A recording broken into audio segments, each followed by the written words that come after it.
welcome. Now, you know it's Six Nations big time when Ian Madigan graces us with his presence. We are honoured as ever. Thank you for slumming it with us. Hello. Thanks a million, Joe. Lovely intro. Rúaidhrí O'Connor always here. Hello, Rud. Hello, how are you? Very good. So I think people at this stage well aware Ireland beat Italy 20 points to 13. Scotland beat England by 11, 31-20. And, well, it could have been a lot more. It felt like it was going to be at one point. I think the handbrake went up a touch. France, 54-12 winners in Cardiff. Welsh Rugby in a sorry state. So it means from the table point of view, France maximum points. They're very much on course for Grand Slam, running away with things. And then it's very bunched. Scotland, I mean, just unexpectedly, given where we were at round one. Scotland are second on 6 points. England are on 5. Italy on 5.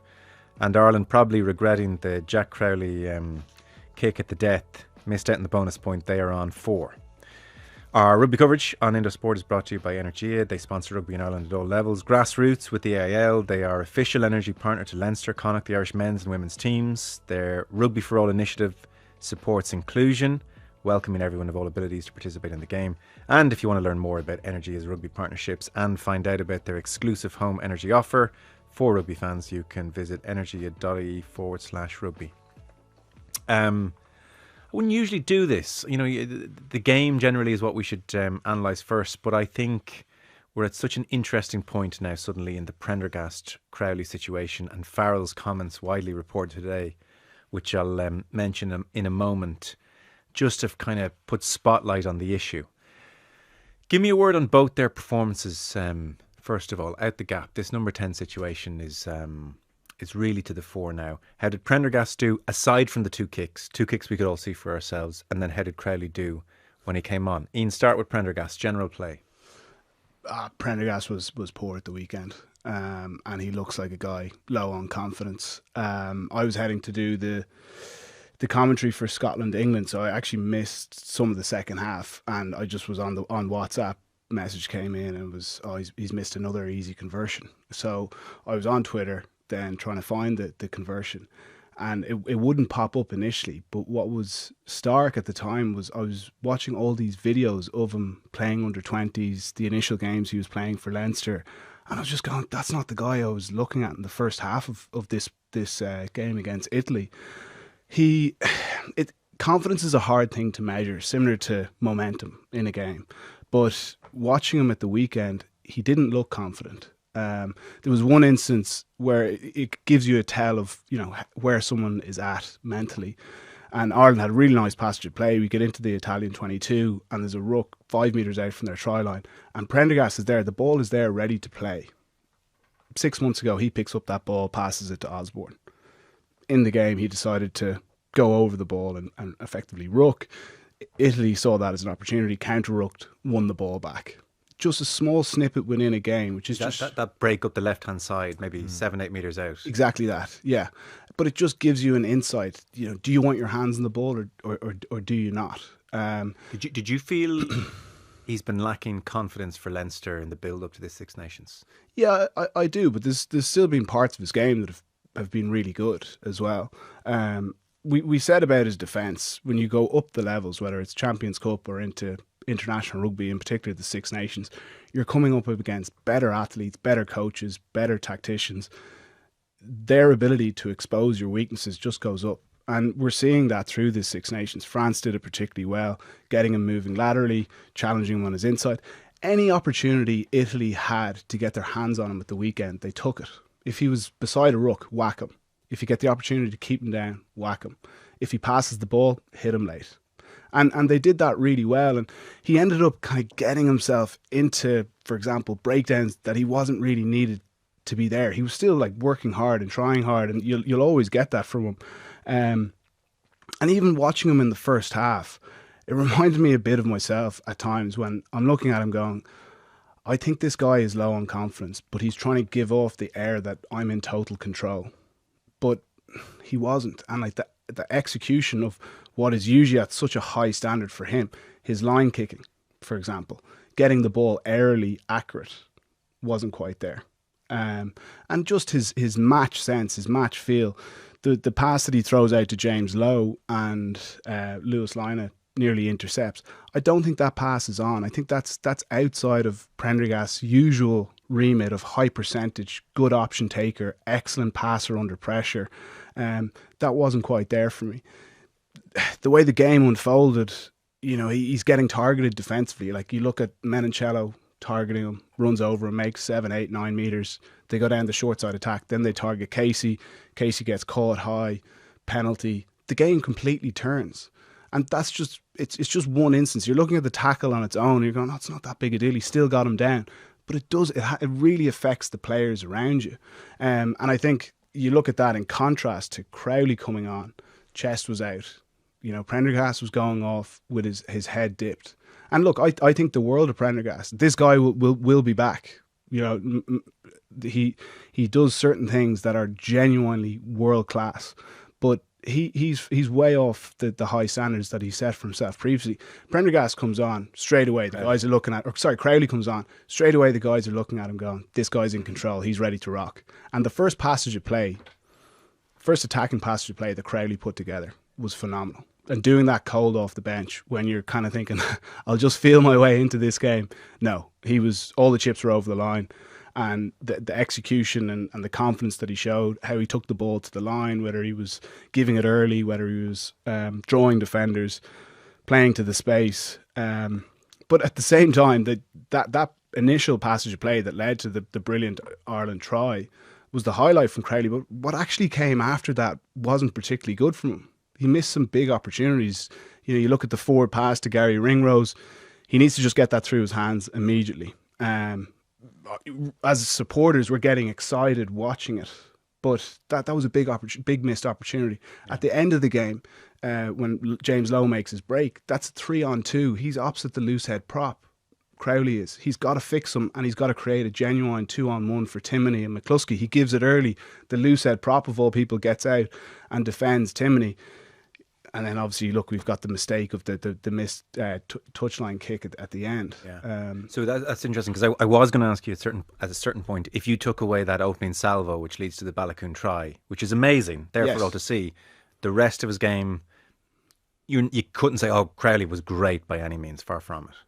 Yes. Okay. But because we were in such an arm wrestle, and it was only really when I watched this game back yesterday that I was kind of going, right, well, let's get into the nuts and bolts of what he did outside of this. Yeah. And there was inconsistencies there again. But look, goal kicking as well. The way he kicked those 2 kicks, really impressive. And defensively, he puts himself about. He missed 1 tackle, but he's a strong defender. Yeah. Rud, you were there? Yes. Your general sense about guys? It's very hard to argue or add to what Ian's. That's a very comprehensive answer. I do think that last 20... Look, I think I agree with everything he said about Sam Prendergast. I think he had probably his worst game for Ireland, and I think he needs to be taken out of the firing line. I think it's time for him to get a break from it. I think it just looks like it's really hard right now. Andy Farrell's comments post-match, I think, is preparing the ground for that. I think I agree he will be back, but I think he needs to come back better. But he needs to just find the reasons why he loved rugby in the first place, because he's supposed to be living his dream. Like, he's 20, he got the Ireland jersey at 21, 22. I'm sure it was everything he'd hoped to achieve in his life, and it's been a bit of a nightmare for him increasingly. And I'm sure Saturday was he came off that pitch knowing that he hadn't done himself anywhere near justice. And Crowley had this lovely 3-minute period where it was like he nailed it. That was it. I think everyone came away from that try going, he's in the jersey for Twickenham. And he followed it up with a kind of a Jack Crowley 2026 performance. So it's just a mixed bag, and there's good and there's bad, and his tackling was largely very good. But Ireland, in the game, when you're watching it, you're going, God, they need to hang on and win this game. And then you watch it back and you're like, how did they not get a bonus point? Is it 4 trips to the Italian 22 in the last 20 minutes? And that's partly on him. It's not just on him, but it's partly on him. And like the final kick just, I think, sums up this Ireland team right now. That is just such a careless piece of skill execution at a pivotal moment of the game. And I think he has the jersey. I think he deserves the jersey this week. But if he can't, Ireland as a whole just don't back up good moments with good moments. And if he doesn't start backing up his good moments with another good moment, well, then he's going to be looking over his shoulder at someone else, whether that's Byrne or Frawley. I could see Byrne being on the bench in Twickenham. because I think Prendergast might almost need to be just given a break, and I almost even sent back to Leinster for a while. I'm not sure. Maybe Farrell doesn't go that drastic, because that obviously might break him, as he alludes to in his comments, that, you know, I've seen players be broken by this. He has to really be careful with how he manages this now.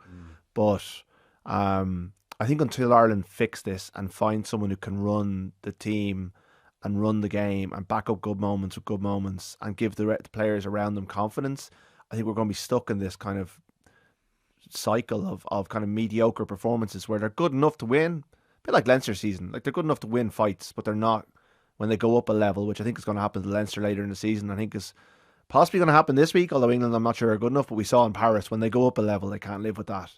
And I think that the out-half issue is not the only issue. The scrum is woeful at the moment, and that's not Sam Prendergast's fault. But until they fix the 10 thing, or find a 10, which it's not easy to do because they're kind of chasing Sexton and Sexton's gone, it's going to still be a bit of an issue. So the Farrell comments, I suspect lots of you at home have seen them at this stage, but just given they are interesting.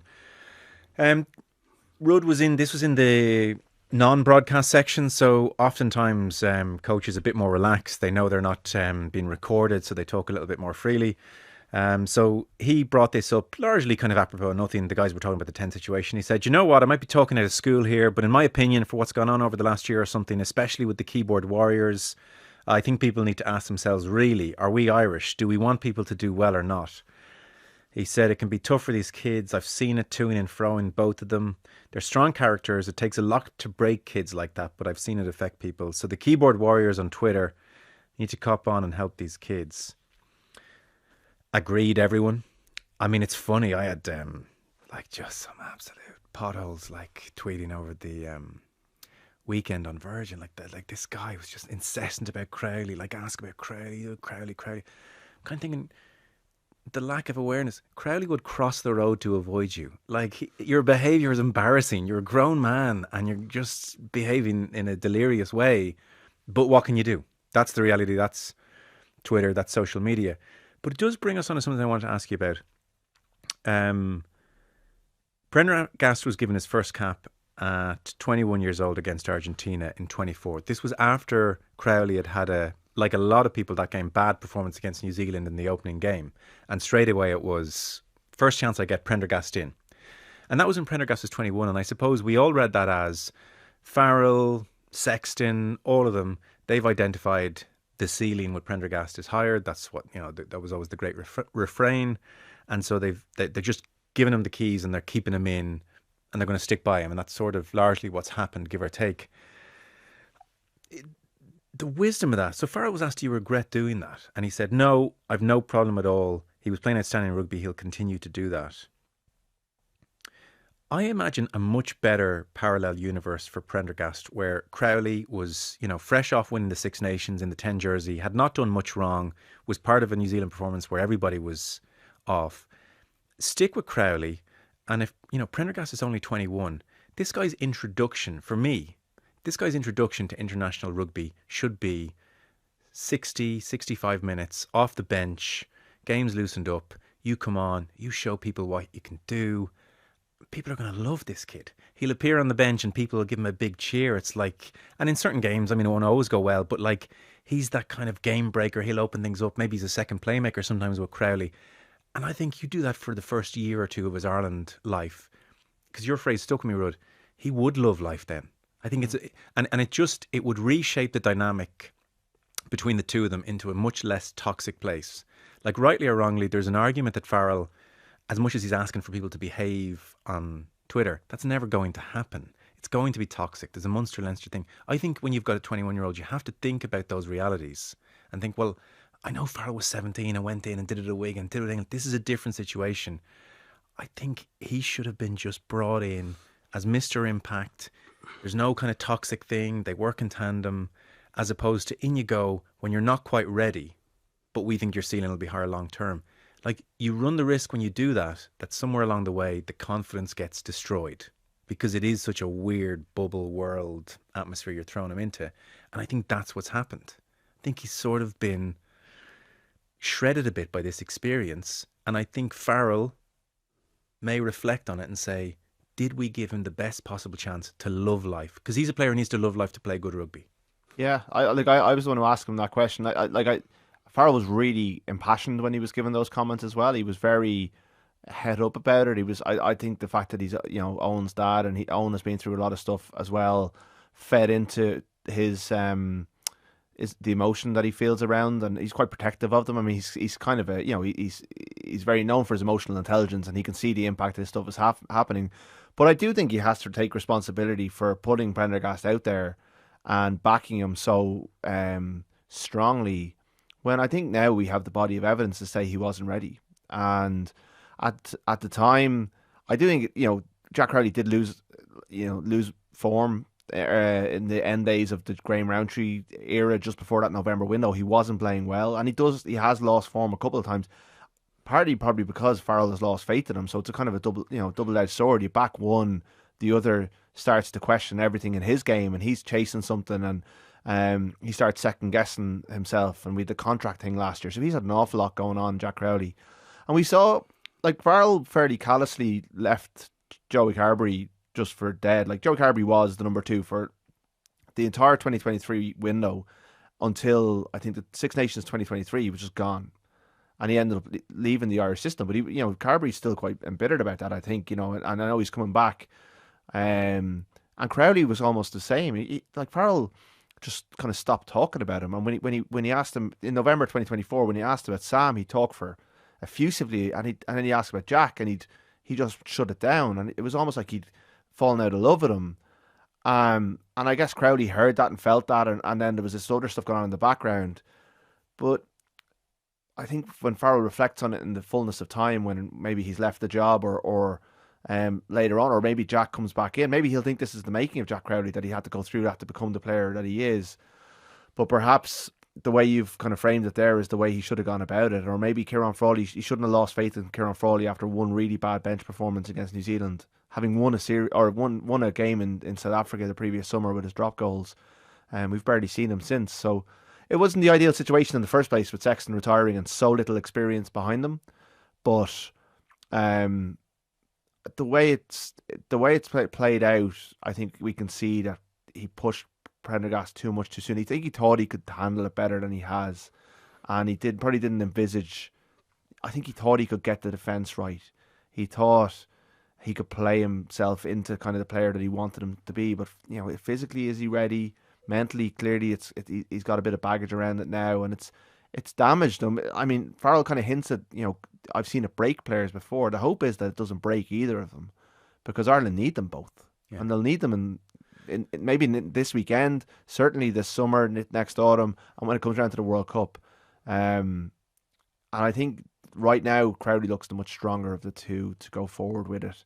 And it's whether he's been broken by what's happened to him in the last year.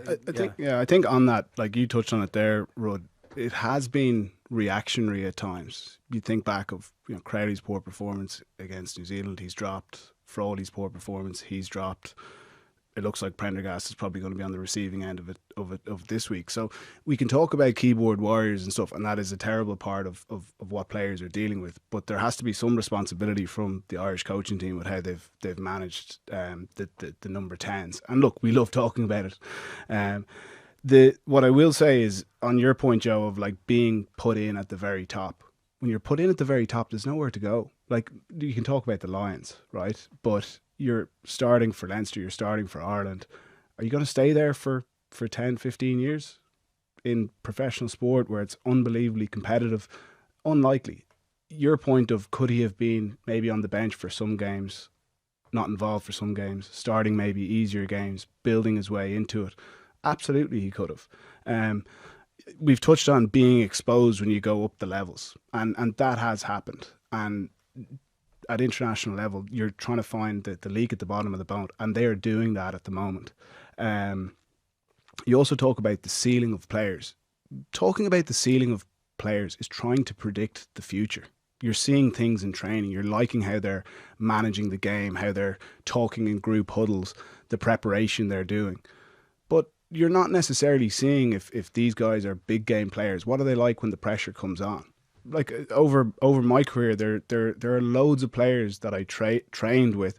They didn't train particularly well, but when the lights are on Saturday, they were a different beast. Yeah, it's funny, and like even you know, the recent retirees, O'Mahony and Murray, who are doing media now, are like O'Mahony at the weekend was like, God, some of the things this guy doesn't train in. Prendergast, Yeah, like nobody I've ever seen, and so of course that makes an impact. But my point was, you have to deal with the psychological reality of going in when lots of people don't think you're ready, when you're probably not fully ready, and the effect that that's going to have on you, versus the pressure off of coming on to a game when people are like, oh, this kid, stuff happens when he's on for 20 minutes. He's a great impact sub. And then you grow into the role. Put it this way, in November 24, when he's 21 years of age, probably guarantee we could go back and rewind the tapes. And this would have been Farrell's hope. And Farrell's entitled to say, look, I don't deal in hindsight like you guys. It's hard. But I guarantee in 24, we would have been saying, okay, bit of short-term pain. Can you imagine where Prendergast will be at 2026? He'll be amazing. But it doesn't always work out that way when someone's not ready, and then just the vroom of pressure comes on. Well, there's a certain element also of Andy Farrell, who built Owen Farrell and worked with Johnny Sexton for a long time and has a lifetime in professional sport, backed this player.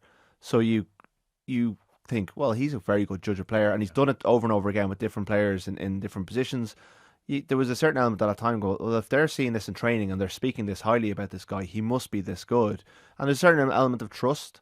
And I certainly didn't criticise the decision at the time, so there's a certain degree of after timing now, but with the body of evidence that we now have, that's where you kind of go back and do the hindsight thing. But that's analysis. That's what you kind of have to do. It's very hard to predict the future. This is a systemic problem going back to the O'Gara days, really. Like when O'Gara was starting for Ireland, and Paddy Wallace was on the bench and he wasn't necessarily playing 10 for Ulster, and they were trying to get Jeremy Manning through as a project player to the 2015 World Cup, where you started the World Cup quarter-final, having started I think 2 games for Ireland against Romania and Canada, and maybe that's wrong, but you hadn't had the summer tour in 13 and one of the games, you hadn't had the minutes, you've been bumped around at Leinster. 2019 we go to a World Cup, Jack Carty starting a game. He's only started 1 game for Ireland in a World Cup warm-up, and suddenly he's playing against Japan. We have had this reliance on one figure for so long, and Sexton was so good that we couldn't take him off in a quarter-final at the age of 38. That he's now left the stage. The great men have left the stage, and you're now trying to build another one. When there is a debate as to whether any of these players are going to be good enough to be at that level, and you're also you haven't adapted your system necessarily to account for the fact that your out half isn't Johnny Sexton anymore, and you're asking them to be something that maybe they'll never be, and it's really difficult for them to go out there with that burden. And Sexton's up in the coaching box now as well, looking at them, and he's there watching their every move. He's never coached before. He's trying to and I think there's a risk in that as well. I think he's got a great rugby mind, but I don't know, is he able to communicate it in the way that if he had gone to the under-20s or gone into the Leinster Academy and built his coaching career organically rather than going in right at the top, where there's pressure on him to do something he's never done before. And I think there's been a couple of decisions that Farrell has made. A, pushing Prendergast when he did, but B, not going and seeking maybe coaching expertise to help them through it. Going with Johnny because he's done it before, but doing it before doesn't mean he can actually show others to do it. And maybe he can. Maybe he's brilliant. Of course he can, but the evidence at the moment is that none of them are thriving. I'm not blaming Johnny Sexton for this, but and look, the fact that Farrell didn't take either of them on the lines, that's an implicit admission that they're not at the level, so there's only so much he can do. And Leinster are not picking Sam in a lot of big games now. They're going for Harry because they've lost a bit of faith as well, and maybe that's no harm because he's enjoying himself off the bench. He's actually playing quite well. I think he's it's such a great player to certain, there are certain facilitator 10s that aren't as exciting off the bench. He's a great, that's the other thing here, he would be great off the bench. I could see him having amazing cameos off the bench. You see the Irish public falling in love with this guy off the bench. Just seemed like the natural introduction. A technical question for you, Ian. Rudd makes a very valid point. There is a chance that neither of them will be ever able to run the team. Sexton, Rod, there's no shame in that, but there's a chance that they just won't get to the level, certainly in the short term. Are Ireland able to shift philosophy almost to a le petit général and say, well, this Gibson Park kid seems quite good. Why don't you take a bigger role traditionally than the number 9 has taken? Is that a simple-ish shift for Irish rugby where you say, let's take some pressure off our 10s? Yeah. Gibson Park, you're going to run the show a bit more. Can they lean into that? Is that doable? What would that look like? We largely are doing that already. Right. Gibson Park is more so than he would have with Sexton beside him. He's always been a key part of both Leinster and Ireland's attack. And the way the game has gone, you're going to play more through 9 where you're managing your forwards, whether you're using the short side. The 9's decision of when to put the ball aerial is really important. That sometimes is going to come from the out half, but it also, like for someone like Gibson Park, he's smart enough to be able to know now's the right time to put this in behind. You saw it at the weekend when he put that beautiful kick in to the corner. No one else knew he was doing that, but he knew if he executed it well, it was totally okay. So he's more than carrying his share of the burden. He's but I think your question there on like Ireland needing to change, like we do need to change, because what we were successful with in 2023 will no longer be successful at the moment. And that's really important. And I think some of the traps we fell into against Italy at the weekend, we were overplaying, especially around the middle of the field. And like, yes, it was really good rugby. Like we went from the halfway to their 22 on multiple occasions. But then, a bad pass from Sheehan or McCarthy, ball ends up on the ground. You've expended a huge amount of energy there, but you haven't got any return on the scoreboard. We dominated the first 25 minutes of that game. Yes, we scored one try. We didn't convert it. We're 5-0 up. What happens then? Italy go down from the restart, big tackle. We kick it out onto the 22. We give away a penalty at the line out. And suddenly it's 5-3. You've dominated the first 20, 25 minutes, but you haven't got the scores on the board. You've expended way more energy than Italy. Like everyone was saying, the Italians, they looked more on top of the ground. They look fresher. Yeah, because it's got to do with their style of play. This is very similar to what you were saying about Connacht and Lancaster's style. I find this very depressing. So we just can't play good rugby anymore in midfield. It's a waste of time. No, we can play good rugby. It's just about when we do it. And it's also about putting together 3 or 4 good passages of play and then maybe putting the ball in behind. That's how England play. England came away from that game at the weekend because they were chasing it against Scotland. They were, I think it was 18-0 at one stage. Yeah. You don't have the luxury of going, let's just stick to, 3, 4, 5 phases. You're chasing the scoreboard at that point. But I'll tell you what, they should have stuck to it. And they didn't. And they weren't able to work their way back into the game. Because people would have heard you on the podcast with Sinead and Keane, and you absolutely felt Ireland overplayed at times. This is where Sam Prendergast is usually very, very good. Ireland have never played rugby in their own half under Andy Farrell. It's always been a territory-based game. They kick into your half, they pin you in, they turn you over, and then they play. Yeah. And they got too excited by the intense stuff. They were way too pumped for winning collisions and winning aerial battles. They were box kicking on the edge of their own 22, putting up contestables and then winning them. And there's a big cheer. And look, Balakoon and Lowe were doing brilliant to win them. You've only made 10 metres and you're still deep in your own half. And then suddenly Joe McCarthy makes a big carry, wins a collision, big cheer. But he's still not at his own 10, not at the 10-metre line. They're still deep in their own half. I do think Prendergast probably, Casey, I don't think Casey had a great game in terms of game management either. And I think Gibson Park deserved to be dropped based on what we'd seen this season. But, I think, look at James Lowe, the best advertisement for dropping I've ever seen. Like, what a performance.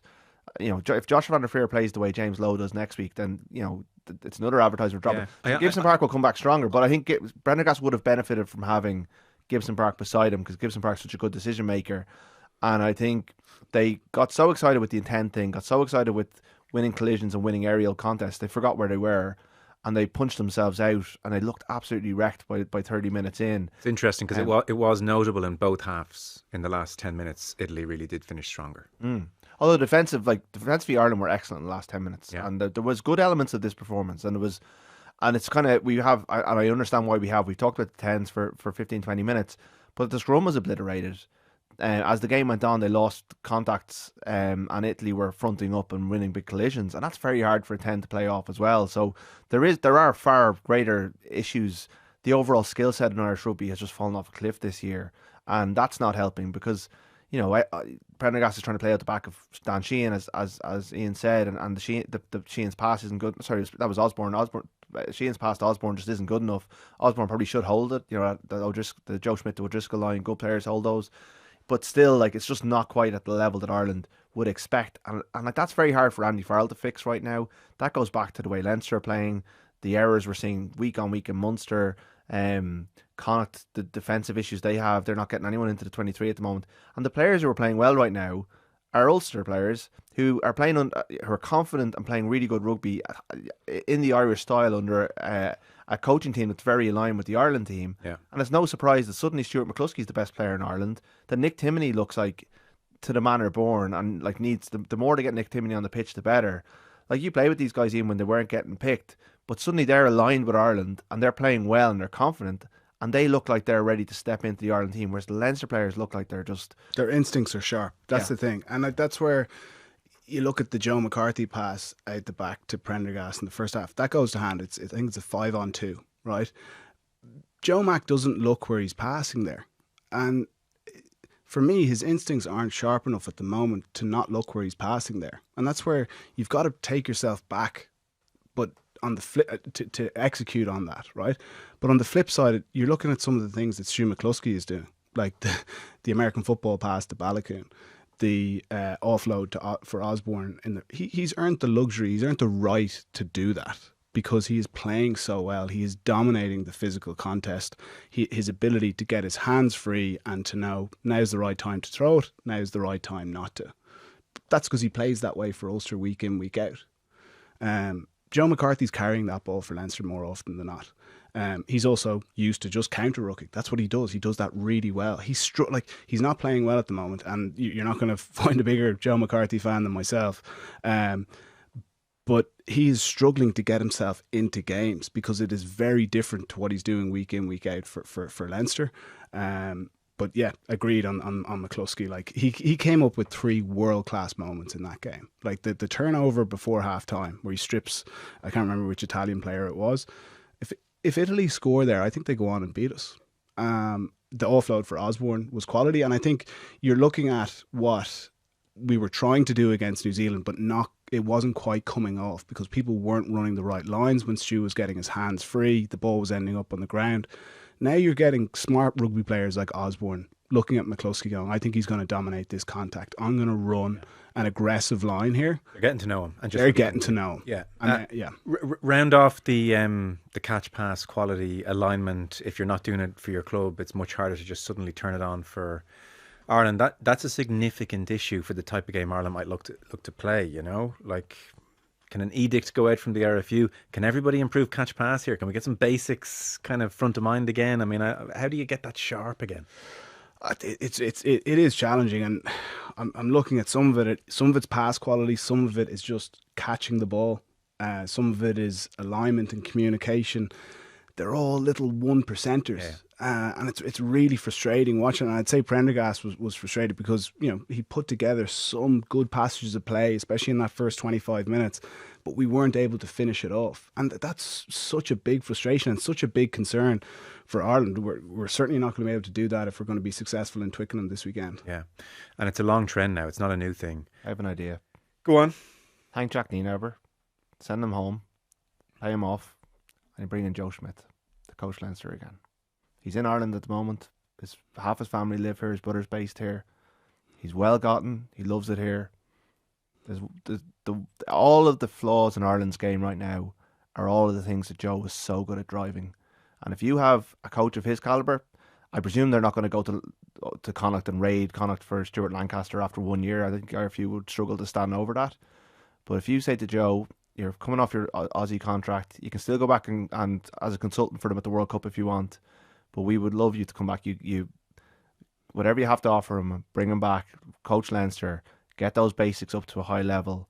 I know he might not agree because I think he sees the direction of the game going a different way, but I think in terms of skills, ruck execution, all the things, Joe, you get Joe in charge of the best young players in Ireland again, running Leinster. Tell him Leo will do media, and he doesn't have to talk to us from 1 week to another. I think if Leinster are going to be, if the strategy is that Leinster are the bulk suppliers, they have to be playing in a system that's aligned to the way Ireland are playing. If Leinster are going the Jacques Nienaber way, then you almost need to go. Ireland need to go commit to that, because you pick all the best players coming through. You look at the 20s, pretty much every team coming through, it's Leinster, Leinster, Leinster. So these are where the players are going to be playing. They cannot be playing a completely different way if that's the strategy. If the strategy is to get the other 3 up to scratch and you're picking equally from all 4, then they can play different styles. But right now they're paying the price, and it's not on Nienaber. Nienaber is doing what he thinks he's employed to do. South African people will go, oh, you're blaming Jack Nienaber.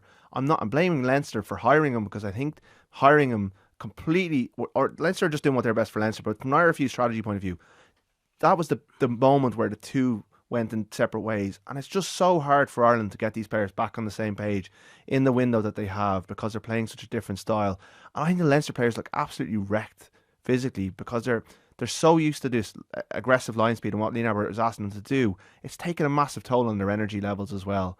And they're really, all the big Leinster players are struggling right now. Part of it is the lines, but I think they need to try and get Leinster, whether it's after this summer, or you let Lienaber do his contract until the World Cup, when I am under the impression he's going back to South Africa. The next Leinster coaching appointment has to bring it back into line with whoever the Ireland coach is, because it's too important right now to Irish rugby, the way it's designed. We sort of talked about this in Virgin, obviously. It blew up in South Africa. It was seen as unfair. I've since seen Brian O'Driscoll very much double down on the point. For Matt Williams, double down on the point. Rudd's making it.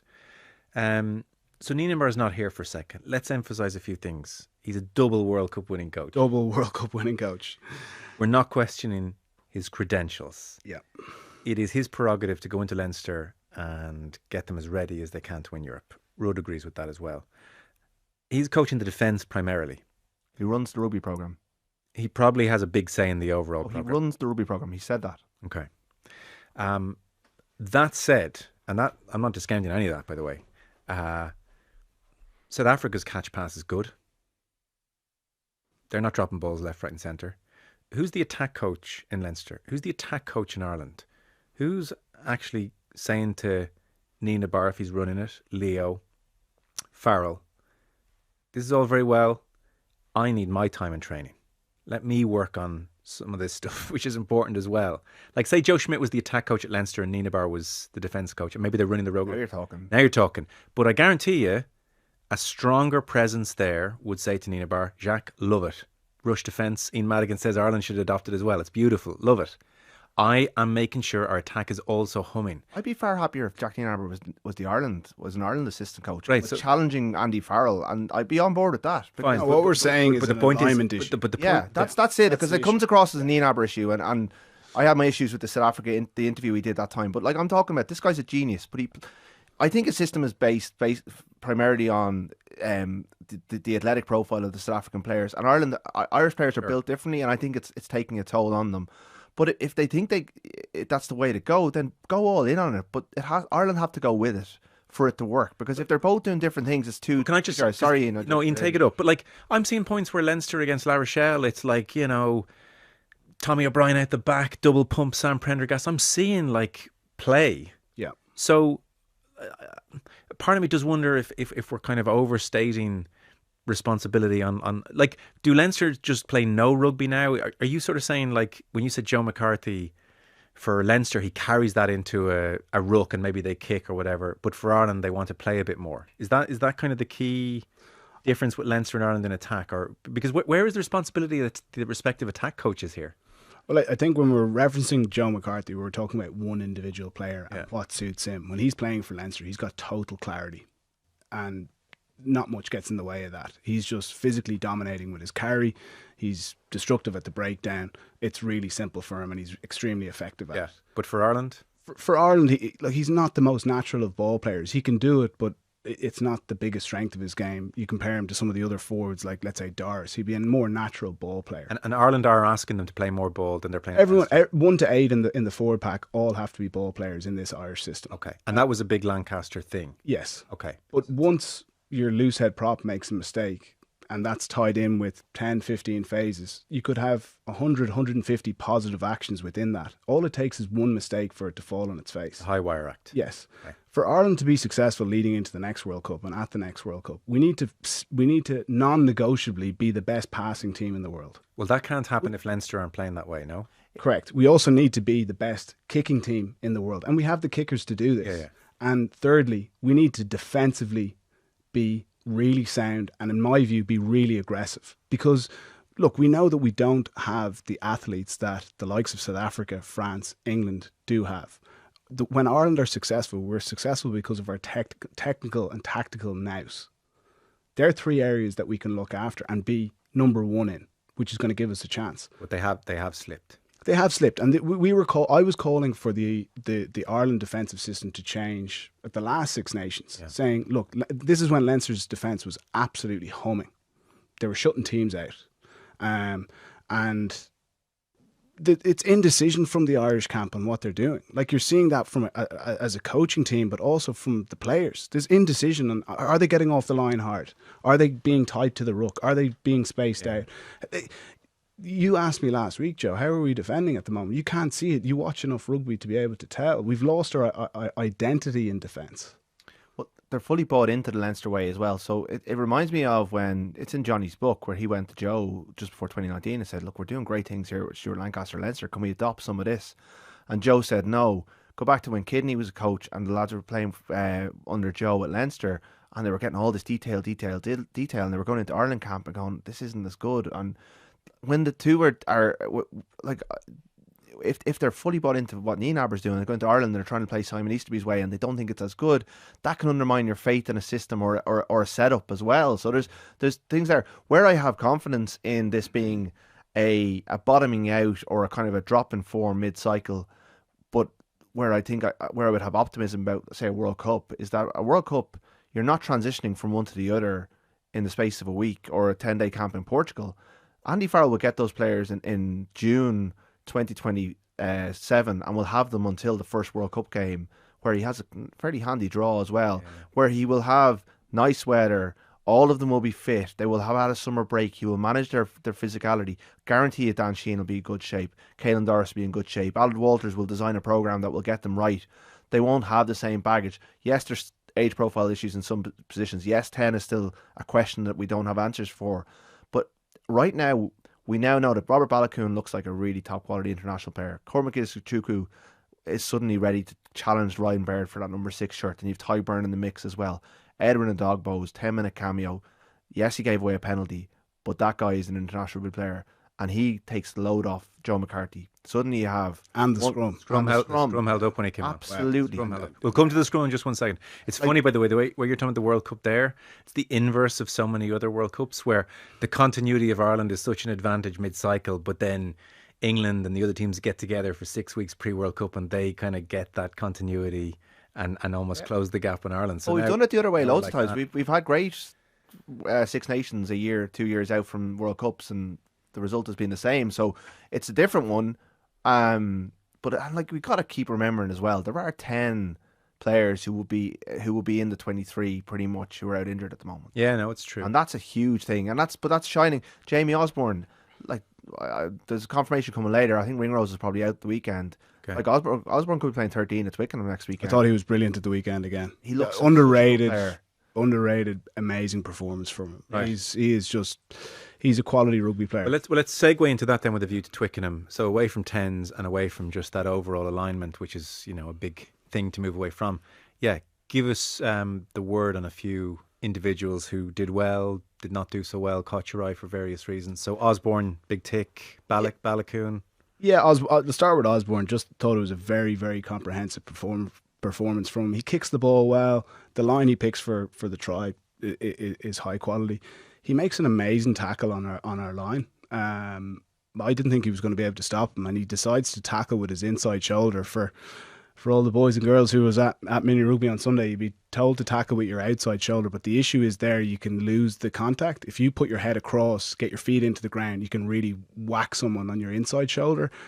That is real bravery. And he stopped the Italian player stone dead. It was a big moment for us. Balakoon is, look, I remember arriving into Ulster, having been at Bristol, and I hadn't seen loads of Ulster, and he'd already had his injury issues, so I didn't really know a whole lot about Rob. And I remember training with him, and I was like, oh my God, this guy is absolutely incredible. Like, I just saw him accelerate, his top end speed, his spring in the air. Big guy as well. He's a big guy. His timing he's actually very good at when he decides to strike into the attacking line. And I was just thinking, this guy's going to be amazing. So him or Tommy O'Brien both going well? They're very different. Very different. Like, Tommy is he'd be a more attritional winger. I think the last game Tommy played was below his usual high standard. He's been playing really well for 2 seasons. Things didn't go his way against France, and look, that's gonna stand out in your memory. But as regards like repeat effort, getting up, competing in the air, he bones people defensively. He hits really hard. If you're doing that rush defence, he's your guy on the right hand side. Balogun he's a more agile winger. You saw that for his try. Like it was just amazing spatial awareness. He gets the foot on the gas, and then it's just like, you know what? Actually, I think I can take him on the outside here, and it's all instinct, and that was really silky. Yeah. Wins kickoffs as well. He's very good early, really good early, and he's also he's tidy defensively. Like he won't necessarily put like the massive hits that Tommy O'Brien would put in, but for a tall guy, he keeps his feet under him really well. And I know this because I was obviously running the second team for Ulster for the majority of the time I was up there, trying to break him down and trying to fish him out of the line and play over the top of him. He was actually very hard to do, as you say, because he could keep his feet and he had the acceleration to get back and cover the ball over the top. Thumbs up him. With Lowe, sort of hearing through the grapevine, like that injury was significant, even though he was technically available for Leinster, like a power deficit issue. So he's probably had more going on than we would have thought. Like it's been presented a little bit as like, oh, that's the kick up the ass he needed. It's not been that kind of a situation with Lowe behind the scenes. I think he's been struggling with his body. So I think we saw him look a bit powerful again. He looked himself, but he did get dropped for the third test in the Lions as well. And there's a bit of contract stuff going on at the moment with James Lowe as well, which I'd say is going on in the background. If he plays like that, he's automatic. What age is he now? 33, isn't he? I think he's like, and that's old for a winger. But obviously he didn't start playing international rugby till he was 28 or 29, so he hasn't got the mileage, a bit like Gibson Park. But like, there have been times this year where he's looked slow, and he hasn't looked himself by any means at URC level or Champions Cup level, and that was the worry. He didn't have the form coming into the Six Nations, and I thought it was the right decision not to pick him. And I do think that, I even with the injury, I think he responded really well to that, and I think like there's nothing wrong with someone being left out every so often when they're not playing well. Like you can't just get in on reputation, and sometimes the players need to be reminded of that as well. Like, so I thought he was exceptional, and I think he has to start in Twickenham based on what he put out there. His attitude, everything he did. He never died with the ball. Even the smarts when he made that intercept and ran, he realised he wasn't going to make it. Put the brakes on. That should have been a try. And it would have been his try because he made the right decision defensively. He made the right decision with the ball, and he was let down by those around him. He's got to start. Okay, good. Return to form. I think as well, within that Ireland system, he's crucial that when you do get it out to him, quite often he is exposed in the sense that he's on his own. There's not a whole lot of support. His ability to beat a defender one-on-one, keep his feet, and then go, now's the right time to go to the ground. It reminded me of his performance against England in the Six Nations last year when he was top of the ground that day, and he beats Mitchell down the outside. Well, that's a huge plus. Back row, is it Chukwu, Doris, Conan? Are they going with that back row again on Saturday? How did it go? Do we like the balance? Do you lose much from Doris at 7, etc.? Depends on whether you want to bring Byrne in into the second row or into the back row. And I think it would be very harsh to leave Chukwu out. I thought I like the back form, and he made an impact both at line out, in contact, and I think he could grow into this. And I think he's a really serious player. I would probably. It's very hard to leave James Ryan out. I don't think you can take McCarthy out of the second row. I don't think you can talk about the back row without talking about the back five. I think you have to have McCarthy there for the scrum, unless you're starting a dogbow, which I don't think they'll do. So it's whether you bring Byrne in for Ryan and you go, okay, one started Paris, one. You've got 3 weeks in a row. You're rotating those and getting your energy up. Ryan has looked a little bit rejuvenated, I would say. I thought he was definitely Ireland's best lock at the weekend. Yeah, and he's winning collisions and he looks top of the ground, like Kelleher looks top of the ground. Anyone who's playing well, I think you got to back them. So, like, Byrne off the bench is a lovely option. I like that back row. I think Doris at 7, it just gets your best players onto the pitch. Yeah, I thought Doris played well at the weekend. Like, his point of difference as a player, yards after contact. I spoke about it last week that it wasn't quite where it usually is. It was back the week. I thought he carried the ball really well. He'll be frustrated with the penalty towards the end of the game. He should have got one directly before that. The kind of frustration gives out. His hands are on the ground. He needs to just let that one go. I think with Cormac, when the game starts to open up, that's when it really suits him. He's a power guy. He's got top end speed. He's really nice footwork. He's a good ball player. We didn't quite get him seeing in those opportunities. But one thing that impressed me, and Dan McFarlane would have been critical of him, knowing his detail, and he's showing that in the line out, and defensively when you're getting up and you're getting steals done, that's usually off the back of guys putting in their homework, and he certainly did that at the weekend. Okay. I mean, in a way, you're burying the lead with the scrum. If we have a repeat of Saturday, on this Saturday, then I mean, we're going back to, when was that? 2010? What was the Well, it happened more recently. Day? It was 2010 when, no, it was 2012 when Tom Court came on for Mike Ross and played on the tight head side. But more recently than that, under Andy Farrell in 2022, yes. Ireland won a game against a 14-man England, but their scrum was absolutely monster that day. There was an apology afterwards from the referee that maybe he'd favoured England wrongly, but it was too late. Yeah, but it's too late then. And like, it happens Ireland every so often. The problem is that it's 2 home games in a row now where the scrum has gotten beaten up. And there was always a risk of this with the fact that the top 3 looseheads are out, and you're going in with Jeremy Loughman, who they've never really shown any faith in over the years. And Furlong is left on the bench because he's not at 100%, and you go with Clarkson, who's, well, still quite inexperienced. And they handled it well at the start, but Italy, you could see, and Italy monstered Scotland last week. And I wonder over the course of the Six Nations, is this going to look like a better result if Italy show up against, France next week and England the following week? Like that Italian pack was ferocious. Is Finlay Bealham's fine, fit, is he? He's fine, yeah. Peter O'Mahony said in the coverage on Saturday that absolutely he is the best technical scrummager we have. Yeah. And he may just have to go in.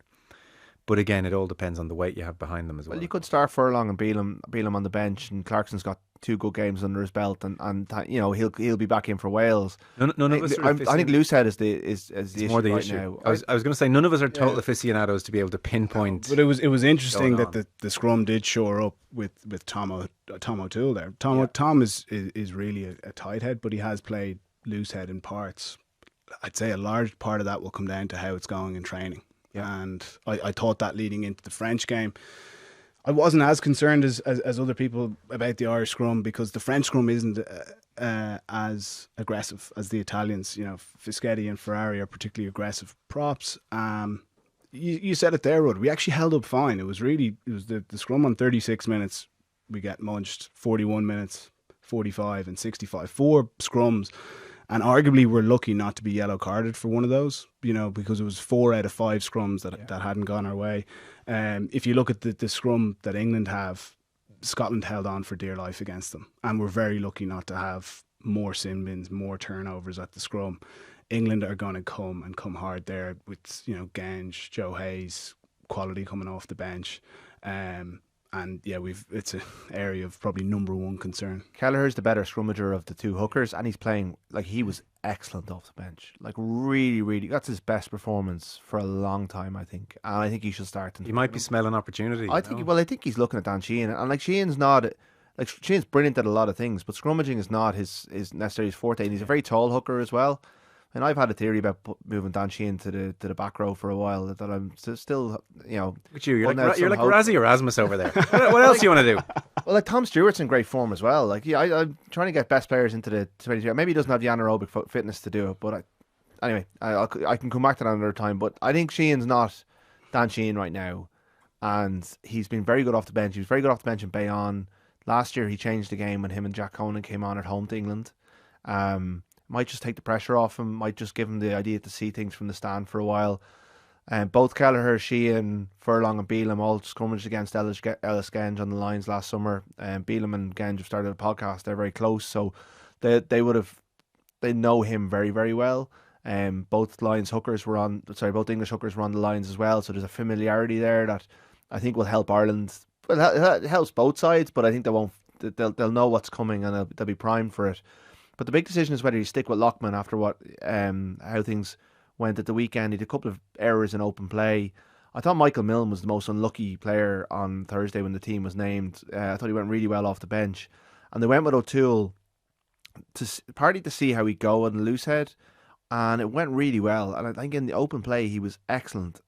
So do you risk going with O'Toole to start and Milne off the bench? Because they would have brought, I think if it was Milne on the bench, they would have brought him on after 50 minutes on Saturday. But because O'Toole has such limited experience at loosehead, they left Loughman out there for a long time when he was struggling. So there's a big decision there, because you are down, your Lions loosehead and the 2 guys who look like they've really nailed it, and they're both gone for the season. And that's a really tricky dynamic. Yeah. And then it feeds into your second row decision as to, like, there is an argument for picking McCarthy and a Dogbo and just going, here's 240 or 50 kilos worth of weight. Try scrummage us off the ball now, but that's going to be tricky when it comes to line out. So there's big decisions there. I don't have the answers, but I think there's Loosehead's definitely up for debate. Hooker's up for debate. And I think you put Furlong into the starting team, despite the fact that he got his wings. I still think you got to put him in there. He was very physical in open play. And if Osborne goes to 13, who goes to fullback? Stockdale? Okay. You? Yeah, I'd agree with that. I thought Jacob was arguably a little bit unlucky to be dropped as well. I thought in the second half against France he stepped up. He'll be disappointed with how he did early in that first half. It's amazing how much chopping and changing when a team is just in flux like this. It's whack-a-mole. There's a lot of fires to put out here for both in selection and in points of emphasis this week in training. They can't fix everything, Yeah. Crowley's another option because he gives you that second pair of eyes, and he's been very good for Leinster there. I don't think he's got the pace for it at that level, but he does a lot of the things they'll want and would really alleviate the pressure on Crowley if it's Crowley, and just give you a couple of different bench options as well. So Crowley must be like, no, we love you. Honestly, come on in. Don't read anything into the last 2 years. Like, that's where your head is kind of, and your confidence can be affected by you're in, you're out, that reactionary. Yeah, what Jacob does give you at fullback, and he's done it for Ulster a few times this year. Obviously, kicks the ball really well, kicks it long. You're going to be in sustained kick tennis with England at the weekend, but he also has the size and the agility to run it back. But defensive lapses are thrown at him routinely. Yeah, they are, and he'll have to rely heavily on his wingers to help him out, because he's a bigger guy. He wouldn't have the aerobic capacity that Hugo would have to be able to cover the ground that Hugo does. And that's when it can get challenging for you defensively. Tom Farrell's the other option as a 13, just like for like, and that will be a reward for his Munster form. He did play against South Africa, got 2 caps in November, and he's next man up. If Farrell just goes, I'm going to leave, like Osborne was brilliant, I'm going to leave it. And I think it will be a huge step up for Tom Farrell. But at the same time, England's midfield is not ferocious. Like, he's played against Tommy Freeman before. It's not like he's coming up against the French necessarily. So that's like it's a big ask for him, and I'm not convinced when he steps up to that level he's quite there in terms of his physicality. But if we're finding out about Irish players and who we've got, that's the next man in the depth chart. If you want to leave Osborne where he was. We got to go. Quick word on England in particular. We'll talk Scotland again. But has our opinion of England changed after the weekend? What's your big takeaway? I think it's a blot in the copybook. I think if you look at how the game played out, things didn't go their way. Scotland were exceptional on the day. They still had their scrum dominance, which they didn't get the reward for. There's certain parts of England's game that they're heavily reliant on. Winning that aerial contest is a big one. They simply didn't do that. Kyle Steyn was phenomenal, especially down the right-hand side for Scotland. That really scuppered. You then look at the yellow card that Arundel got. The first one, he's then off. Then he gets the second yellow card. It's 30 minutes. That really affects your attacking options. Arundel's first one could have been a fair turnover. There wasn't a Scottish player in sight, so he definitely had the time to release. I couldn't see it on the replay or not. But Scotland score from that. So that's 7 points and the yellow card. Then you've also got the one where it's a 20-minute red card. You've also got George Ford's blocked drop goal, which is arguably a 10-point swing. The game is finished up, whatever it was, 31-20. But Scotland have won comprehensively. England are nothing as bad as it might seem from that performance. And I'm expecting a big backlash this weekend. I really like how England have been playing. If you compare it to South Africa have been really dominant over the last year, but they still lost 2 of their rugby championship games. It wasn't like, what was happening there? The Six Nations is different. It does happen. Things didn't go their way.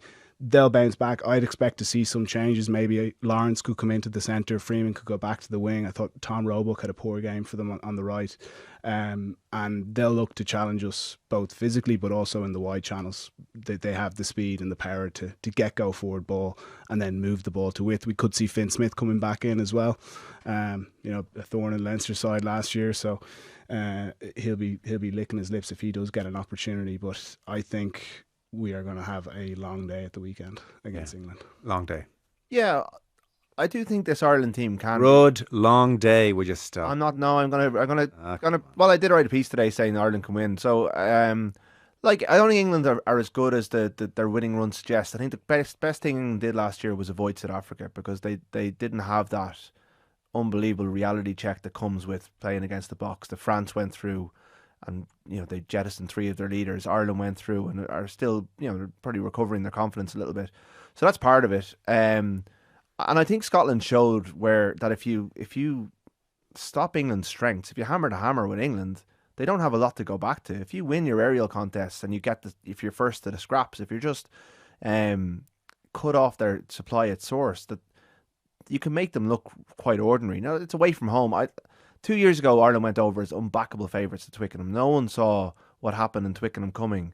And, this happens quite frequently at test level. If you get everything right and you go after the other team's strengths, you get your selection right, you tighten up your scrum, there's a lot of ifs here, then you can do it. And I do think this England team is not quite at the level they thought they were. Their lines are looking tired, just like Ireland's lines are looking tired. Atoje's just been, he's just lost his mum, and that's got to be really weighing heavily on him as he tries to perform. Plus, he led the lines deep into August. Genge doesn't look as powerful as he was.